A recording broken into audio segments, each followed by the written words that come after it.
नमस्कार, आप देख रहे हैं एपीएम लाइव और मैं हूं आपके साथ उज़मा शाहीन। आज हमारे साथ मौजूद है राजद के प्रवक्ता एजाज अहमद और आज हम उनसे कुछ बात करेंगे जैसे वुमेन सेफ्टी के बारे में। जो बिहार में जो सत्ता पक्ष है वो हमेशा ये कहती है कि जो महिलाएं हैं वो बिहार में सुरक्षित हैं अब, लेकिन वहीं आए दिन जो है रेप और हत्याकांड का जो मामला हमेशा सामने आता रहता है। तो इसी मुद्दे पर आज हम बात करेंगे एजाज अहमद जी से। सर, मुझे सबसे पहले ये बताइए कि जो मतलब सत्ता पक्ष एक तरफ से ये कहती है कि वुमेन सेफ है, लेकिन हर दिन रेप का एक नया मामला सामने आ रहा है, तो उस पर क्या कहेंगे?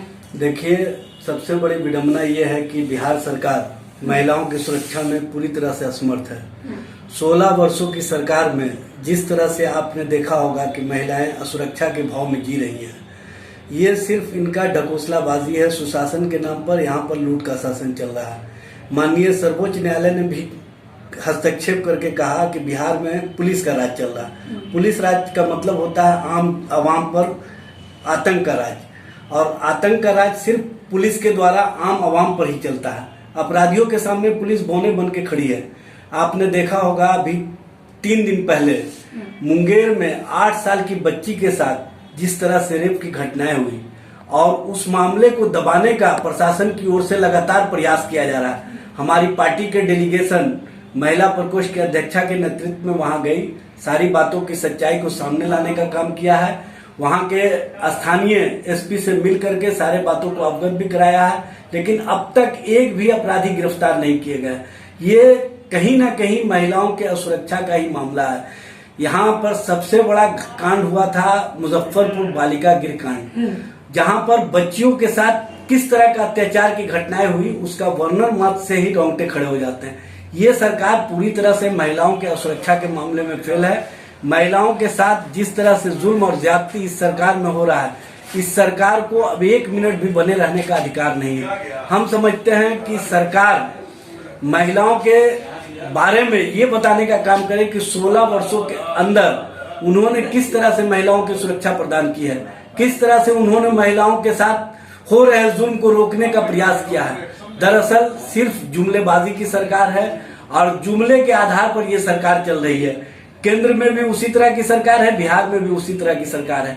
आपने देखा होगा जनता दरबार में जिस तरह से यहाँ पर महिलाएं आकर के अपने अत्याचार की घटनाओं का वर्णन करती है। मुख्यमंत्री सिर्फ पदाधिकारियों को कहते हैं देख ले, देखने और दिखवाने का ही काम ये सरकार करती है, उसके अलावा कुछ नहीं। एक्शन में ये सरकार नहीं है। इस सरकार के द्वारा कार्रवाई की अपेक्षा करना भी कहीं ना कहीं यहाँ लोगों के लिए जुल्म के रूप में माना जाता है। इसलिए इस सरकार का 1 मिनट भी बने रहना अब महिलाओं के हित में नहीं है। तो आप ये मानते हैं कि जो प्रशासन है वो पूरी तरीके से जो है वो सरकार का है? देखिए, सरकार का नहीं है, प्रशासन अब सरकार के हाथ से भी निकल चुका है। पूरी तरह से लूट का शासन है। लूट और भ्रष्टाचार पर आधारित शासन में इसी तरह का होता है। आपने देखा होगा कि माननीय मुख्यमंत्री स्वयं ये स्वीकार कर रहे हैं जनता दरबार में कि 14 वर्ष पहले एक मामला आया था बुधान का, और उसमें अब तक एक भी कार्रवाई नहीं हुई। मुख्यमंत्री के सामने एक नौजवान ने परसों वर्णन किया कि आपका नाम लेकर के पदाधिकारी कहते हैं कि आप नियुक्ति नहीं होने दे रहे हैं। मुख्यमंत्री ने हाथ उठा लिया। आपने सुना होगा पिछले हफ्ते मुजफ्फरपुर रजिस्ट्री ऑफिस का मामला था। उस रजिस्ट्रार ने कहा कि चाहे मुख्यमंत्री के पास जाओ या प्रधानमंत्री के पास, तुम्हारा बिना चढ़ावा के काम नहीं होगा। जहां पर काम चढ़ावा के द्वारा होता हो वहां पर सरकार से अपेक्षा करना बेकार है। यहाँ पर आपने देखा होगा कि मंत्री पदाधिकारी पर आरोप लगाते हैं, विधायक मंत्री पर आरोप लगाते हैं, और यहाँ पर सिर्फ और सिर्फ व्यापार खुल गया है। ट्रांसफर पोस्टिंग का व्यापार खुल गया है। हत्याओं के लेवी लेने वाले लोगों का और महिलाओं पर अत्याचार की घटनाएं किस तरह से बढ़ रही है, इसका वर्णन भी नहीं किया जा सकता। मतलब ये जो है जनता दरबार शुरू हो चुका है, तो आपको लगता है कि जनता दरबार शुरू हो गया तो जनता की ये हित के लिए होगा? इसका समस्या का, जनता का जो समस्या है उसका समाधान निकलेगा? देखिए, जनता का समस्या का कहीं समाधान नहीं निकल रहा। हाँ, जनता दरबार में सिर्फ पदाधिकारियों का दरबार लगता है और वहां पर मुख्यमंत्री देख लीजिए, देखने का काम कीजिए, उसके अलावा कोई काम नहीं होता है। सिर्फ और सिर्फ जनता को भरोसा देने का काम किया जाता है। लेकिन अब जो भी जनता दरबार से आते हैं वो लौट करके जाते हैं मायूसी के आलम में। उनको मायूसी होता है, उनको अब निराशा का भाव होता है। उनको लगता है कि हम बेकार आए थे मुख्यमंत्री के पास, उससे अच्छा तो मैं पदाधिकारियों को चढ़ावा करके अपना काम करवा लिया होता। पदाधिकारी भी जब मुख्यमंत्री के पास वो व्यक्ति पहुंच जाता है तो उनका काम उसी व्यक्ति के पास भेज दिया जाता है मुख्यमंत्री जी के द्वारा, जो व्यक्ति चढ़ावा उनसे मांगते हैं। तो अब किस तरह से वो काम करेंगे? अब वो चढ़ावा देना भी चाहता है तो उससे चढ़ावा नहीं लिया जाता और उसका काम नहीं होता है। ये है सरकार का सबसे बड़ा मतलब जनता दरबार का जो क्रियाकलाप है। वो हम समझते हैं कि जनता दरबार मुख्यमंत्री के लिए और राज्य की जनता के लिए सिर्फ आईवास के अलावा कुछ नहीं है। मेरा एक और सवाल है आपसे कि अभी जो है जेडीयू का एक पोस्टर को लेकर काफी ज्यादा विवाद चल रहा है जेडीयू में, तो आपको लगता है कि मतलब जेडीयू में अब दरार पड़ने वाला है?